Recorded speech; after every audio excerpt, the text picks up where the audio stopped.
We'll guide you through how to export models with textures in Blender. Quick disclaimer, you need to follow this guide carefully, because skipping a step will affect your final result. If this guide helpful, don't forget to like and subscribe. First, tap to open Blender on your desktop. Once the program has started, press Ctrl+O on your keyboard to open a previously saved project. Before continuing, make sure you already have a Blender file that contains an object with a texture applied, since this tutorial assumes the model is already prepared. After the file browser appears, locate the folder where your project is stored. When you find the correct file, click to select it, then move your mouse to the Open button. Press the button to load the project into Blender. After the project finishes opening, preview the material to confirm that the textures are displaying correctly. To do this, press the Z key on your keyboard and choose Material Preview from the shading options. This lets you quickly inspect the appearance of your textured object before exporting it.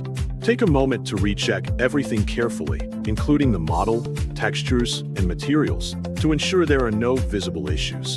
If there is anything wrong, go ahead and fix it right away.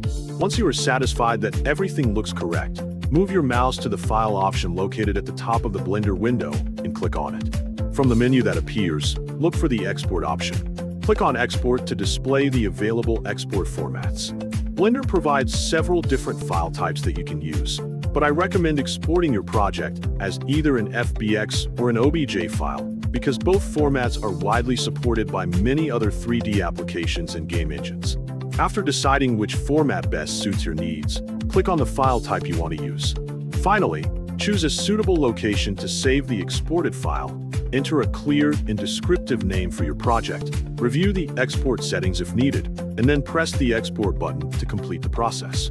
Your textured model is now successfully exported and ready to be imported into another compatible program or shared with others for further use.